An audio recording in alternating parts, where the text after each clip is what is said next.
Mesdames et messieurs, bonsoir. Merci à tous d'être venus assister à ma conférence mensuelle. Ce soir, le thème est le fric, le pognon, le pèse, le flouze, les pépettes. Enfin, vous m'avez compris, ce soir, je vous parlerai de l'argent. Manifeste pour que l'argent serve au lieu d'asservir. Une nation souveraine a le pouvoir et la légitimité d'émettre sa propre monnaie. Dette et austérité sont des choix idéologiques. Savez-vous que les intérêts de la dette publique absorbent la totalité de l'impôt sur le revenu? La BCE a prêté 1000 milliards aux banques, mais refuse de prêter aux États pour alléger leur fardeau. Le retour du droit de création monétaire par la Banque centrale au service des États leur éviterait de dépendre de la spéculation et leur permettrait de financer les urgences sociales et écologiques. Au lieu de cela, en Grèce, des familles en sont réduites à abandonner leurs enfants. En France, des postes sont supprimés dans la fonction publique et les emplois disparaissent dans les entreprises. Vos revenus diminuent, on vous oblige à travailler plus longtemps, on ferme des hôpitaux, des maternités, des tribunaux pour cause de déficit budgétaire. Peut-être vous interrogez-vous, êtes-vous choqué, dépassé? Pourquoi sauver les banques et non pas les peuples? Pour beaucoup d'entre nous, c'est parfaitement incompréhensible. Mais c'est malheureusement l'ignorance dans laquelle les populations sont tenues en matière de fonctionnement du système monétaire qui permet de telles aberrations. Bien sûr, on peut se dire que tout cela nous dépasse, ou que l'on n'y peut rien à notre niveau. Détrompez-vous. Nous pouvons non seulement résoudre la question de la dette publique, mais en plus, nous donner les moyens de financer les immenses chantiers à mettre en œuvre pour permettre à tous une réelle amélioration de la qualité de la vie. Pure utopie, pensez-vous? Certainement pas. Contrairement à ce que croient encore certains, ce ne sont pas les États qui émettent la monnaie, mais le système bancaire privé, simplement lorsqu'il accepte une demande de crédit. Depuis longtemps, les monnaies ne sont plus liées à un bien réel, même le dollar dont la convertibilité en or a été supprimée le 15 août 1971, ce qui les rend totalement virtuels. Leurs quantités sont donc potentiellement illimitées et seules les règles définies par les hommes eux-mêmes en limitent l'émission. Depuis novembre 1993, l'article 104 du traité de Maastricht, l'actuel article 123 du traité de Lisbonne, interdit à la BCE ou aux banques centrales nationales d'accorder un quelconque crédit aux institutions ou organes publics.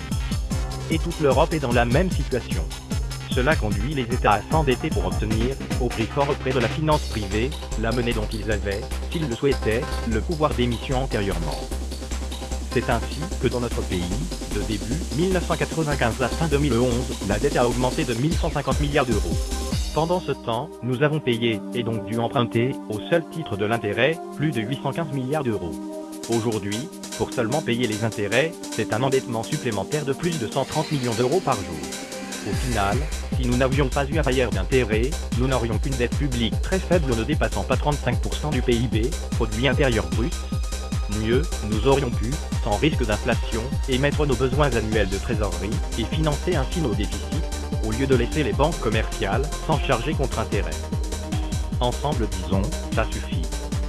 Nous réclamons qu'au minimum la Banque Centrale Européenne, ou la Banque de France si nécessaire, puisse disposer du droit d'émission monétaire, et de crédit au bénéfice des collectivités États, régions, départements et communes pour financer les investissements nécessaires et raisonnables, décidés démocratiquement par la collectivité.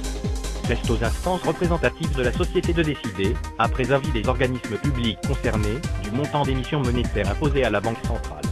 En situation de sous-emploi et de pénurie, alors que les compétences humaines, les ressources naturelles et la volonté sont présentes, l'argent, toujours issu d'une simple ligne d'écriture, ne peut et ne doit pas manquer. Dans ce cadre, une émission monétaire n'est pas inflationniste. Nous demandons donc au pouvoir politique d'accéder aux demandes suivantes. Pour tout ce qui concerne le financement des projets collectifs de l'eurozone, la Banque Centrale Européenne, BCE, doit pouvoir être contrainte à une émission monétaire centrale, sans échéance, et sans intérêt, directement au bénéfice de la collectivité et non à celui des seules banques en particulier, pour financer la mutation qu'exige le défi technique, social et écologique de notre époque, la recherche, un enseignement, ainsi qu'un système de santé de qualité, et, en général, pour tout ce qui sera considéré démocratiquement comme nécessaire pour l'amélioration collective durable de la qualité de la vie.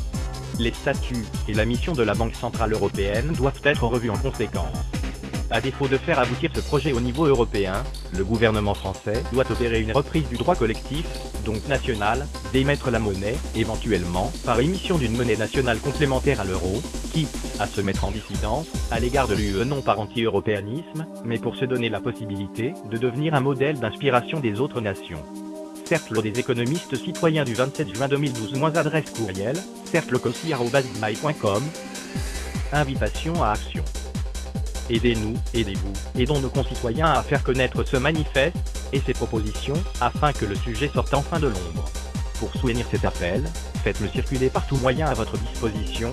En premier à tous vos contacts, car si les choses sont ainsi, c'est qu'elles sont totalement ignorées par la plupart d'entre nous. Comment guérir d'un mal dont on ignore la cause?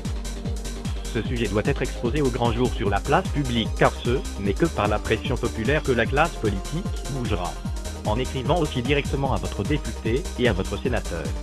Notre objectif est que les envois proviennent, nombreux, d'individus, d'associations, de groupes ou d'organismes citoyens. C'est le seul moyen pour que cette question, si importante pour l'avenir des peuples et de la planète, soit enfin connue d'eux et qu'ils puissent la traiter. Pour ce faire, vous pouvez imprimer le document que vous trouverez au bas de cet article, page 1 et 2 uniquement, et l'envoyer par la poste. S'il s'agit d'un envoi à vos élus, nous vous recommandons de le faire par courrier postal. Voir le Nota Bene si c'est sous. Nota Bene. Un mois pour les élus, nous vous proposons le petit texte d'accompagnement suivant, mais n'hésitez pas à le modifier et le personnaliser en fonction de vos destinataires. Madame, monsieur, je tiens à vous informer de mon total soutien au manifeste que vous trouverez en pièces jointes. La question est cruciale, c'est l'avenir des peuples qui se joue là. Je compte sur vous pour être un défenseur déterminé de ce qui est dit et proposé. Avec mes salutations citoyennes. Pour obtenir l'adresse courriel des élus de votre département, cliquez ou recopiez le lien ci-dessous. http://www.fibracteur.org/institution/index.php